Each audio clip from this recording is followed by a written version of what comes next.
Everybody, I'm Dillano Medina, and this is Let's Talk. I'm here with a very, very special guest today. This guy has accomplished many things in his life. He is the officer for two Japanese companies, Murata and Nachi. Vice president of a Swedish company, ABB, and another vice president of a German company, which is Bosch. And no other than Dr. Calabrese. He is my personal selling professor, and this guy is really knowledgeable, so we're going to pick his brain a little bit and get some more to know about him. So I just wanted to thank you, sir. Thank you for coming on the channel today. So for those who are viewing this video, I know they're not really familiar with who you are. You think you can go a little bit into your background and where you came from and how you became the person who you are today? Yeah, my background is primarily from an engineering perspective.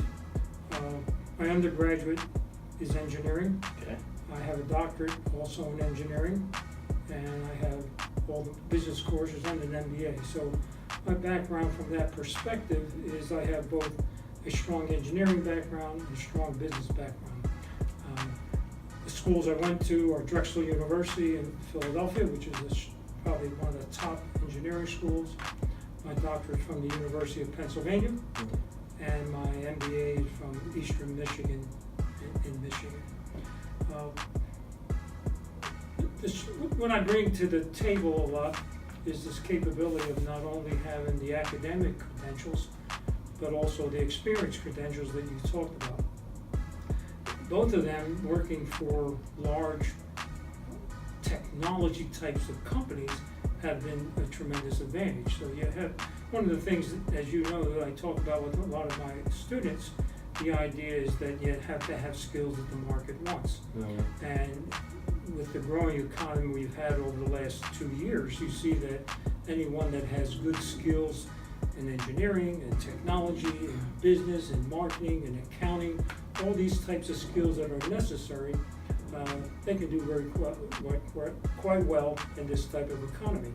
So I've used these credentials, these academic credentials, as I indicated, to primarily work in the automotive marketplace, helping build automotive systems, transmission systems, painting systems, things like that, where as CEO of a company, you're really not actually doing the work, but you're providing the leadership for the people under you.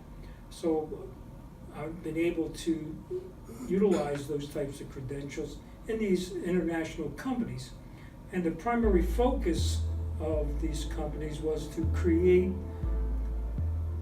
businesses here in the United States and help hire Americans to do this type of work that's necessary in manufacturing. We've also, in my background, not only worked in the automotive marketplace, but also worked in really the computer type of industry, building, again, assembly systems for large computer types of companies, IBM, Apple, people like that. So understanding both the business aspects and also the technology aspects, I think I've been able to become comfortable in managing large companies that way. I've always, one of the things that I enjoy doing, although I've always been in industry, has been to teach part-time as an adjunct at night, usually at several different universities. I came at the University of North Carolina in 2003 as an associate professor in the marketing department, in the business department, utilizing both my business skills and my technology skills. There, I then became MBA director for about 5 years. And one of the aspects of being the MBA director, not only did we academically train our students, but what we did is take groups of students and worked in the marketplace, helping create business plans to help develop the economic side of our business here in the southeast part of North Carolina. From there, because of the work that we did in the MBA program, a very important person, Jim Thomas, at that time, somewhere around 205, 206, made a contribution to the university to create the Thomas Family Center for Entrepreneurship. And I became the executive director of that. And then we had a professor from Purdue who was just he was just a giant in what he did from an academic perspective, because what he was able to create here, where I, because of my background in consulting and creating companies, his academics in creating academic programs was just absolutely fantastic. So we also then hired 2 other types of consultants to work in the Thomas Center. And the idea of the Thomas Center for entrepreneurs was to do 2 things. One is to help entrepreneurs either create businesses or grow and sustain them. Mm-hmm. Over the time that Tom and I worked together, we probably had over 100 different clients in manufacturing and retail and healthcare and just the whole areas, all these different issues, because once you understand process, like in manufacturing, you can look at any business as a process and make it successful. So Tom did a fantastic job. He created the whole entrepreneur academic program. He helped create the certificate program, okay? And between the both of us, we then taught all the courses in entrepreneurship. And then, because of some personal issues, he retired, and I then went back to 100% teaching here in the business school. But one of the things before he left, he worked on the program with a whole group of people, finding funding for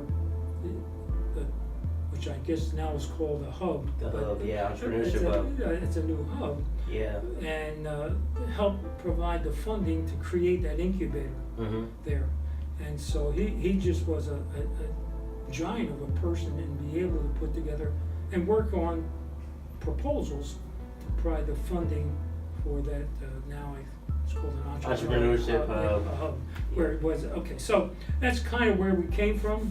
And the whole idea was to create academic programs in entrepreneurship to help develop individuals to create their own business.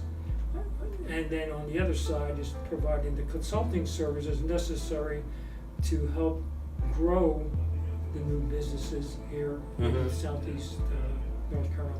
Awesome. Yeah, bringing back to what you said earlier about how exactly you got into the engineering field and you learning these skills in order to be able to enhance your leadership that made you, allowed you to be able to move up in the ranks to where you're at. How did you figure out that method? Because there's probably at your time there was a bunch of people competing for the same thing, wanting the same thing that you wanted, and just trying to make it in the world, especially in the automotive industry, just making it better in order for you to be able to create more jobs, resources, and just other aspects of business. What do you think was the biggest step that you took to be able to reach that level of vice president and continue moving on to the better prosperity of that company that you were with? Sometimes it's serendipity. But the thing that you need, and if I give any type of direction to your audience, is that it's a combination of skills and opportunities, okay? And you have to have the motivation to, in other words, get those skills and then find the opportunities. Okay?